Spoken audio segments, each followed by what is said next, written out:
আসসালামু আলাইকুম, আমি জাহিদ হাসান নয়ন। আজকে আমরা জানব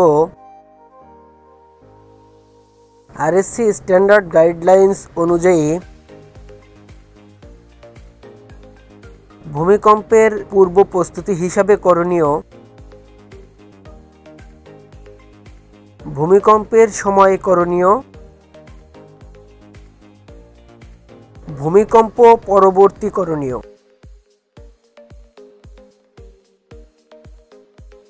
ভূমিকম্পের পূর্ব প্রস্তুতি হিসাবে করণীয়, র্যাক বা সেলফ ফ্লোরের সাথে বা দেয়ালের সাথে আটকে রাখতে হবে, যেন স্টোর করা যন্ত্রপাতি বা মালামাল ভূমিকম্পের সময় পড়ে না যায়। চলাচলের রাস্তার পাশে অধিক উচ্চতায় মালামাল না রাখা, যেন ভূমিকম্পের সময় মালামাল চলাচলের পথে পড়ে গিয়ে প্রতিবন্ধকতা তৈরি করতে না পারে।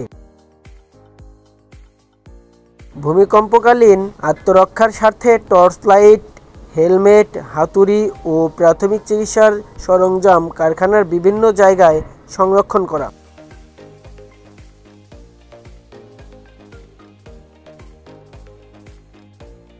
ভূমিকম্পের ঝুঁকি ও নিরাপত্তায় করণীয় সম্পর্কে কারখানার সকলকে প্রশিক্ষণ প্রদান করা এবং ভূমিকম্প বিষয়ক মহড়া আয়োজন করা। ফায়ার স্টেশন, হাসপাতাল ও জরুরি সেবাদানকারী প্রতিষ্ঠানগুলোর টেলিফোন নম্বর কারখানার বিভিন্ন স্থানে লিখে রাখতে হবে, যেন সহজে যোগাযোগ করা যায়।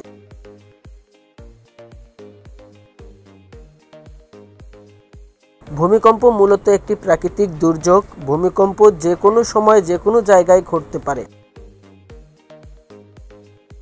ভূমিকম্পের সময় করণীয়,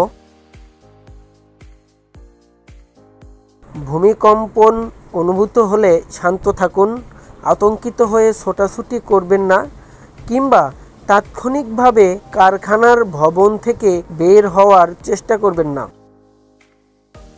যদি ভবনের ভিতরে থাকেন তাহলে টেবিল, ডেস্ক বা শক্ত কোনো আসবাবপত্রের নিচে বা পিলারের পাশে দুই হাতে মাথা ঢেকে বসে পড়ুন এবং কম্পন না থামা পর্যন্ত অপেক্ষা করুন।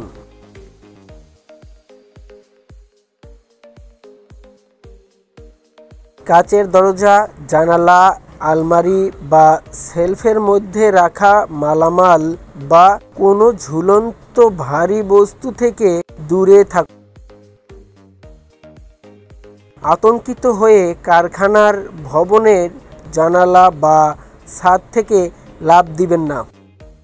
ভবন থেকে নামার ক্ষেত্রে লিফট ব্যবহার করবেন না। কারখানার ভবনের বাইরে থাকলে গাছ, বৈদ্যুতিক লাইন ও খুঁটি থেকে দূরে খোলা স্থানে আশ্রয় নিন।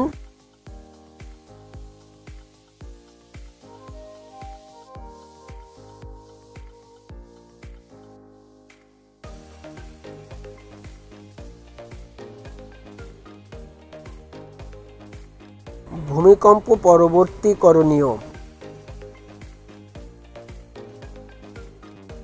একবার ভূকম্পন হওয়ার পর পুনরায় কম্পন হতে পারে। তাই প্রথমবারের অনুভূত কম্পন থামার পর কারখানার ভবন থেকে বের হয়ে খালি জায়গায় আশ্রয় নিতে হবে। ভবন থেকে বের হওয়ার সময় চলাচলের পথে ভিড় কিংবা ধাক্কাধাক্কি না করে সারিবদ্ধভাবে বের হয়ে আসতে হবে। বৈদ্যুতিক খুঁটি, গাছ ও উচ্চ ভবন থেকে দূরে থাকতে হবে।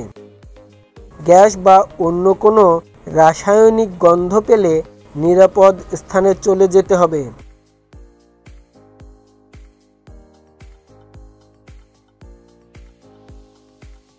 ভূমিকম্পের পরে কারখানার ভবনের কোথাও ফাটল রয়েছে কিনা বা ভবনের কোনো অংশ হেলে পড়েছে কিনা সেটা ম্যানেজমেন্ট খুঁজে দেখবেন।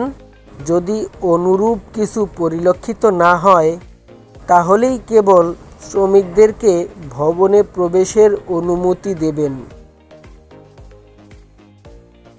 ভূমিকম্পের ফলে যদি ভবনে কোনো দুর্ঘটনা ঘটে তাহলে ফায়ার স্টেশন, হাসপাতাল, অ্যাম্বুলেন্স সার্ভিস বা অন্যান্য জরুরি সেবাদানকারী সংস্থাকে দ্রুত জানাতে হবে।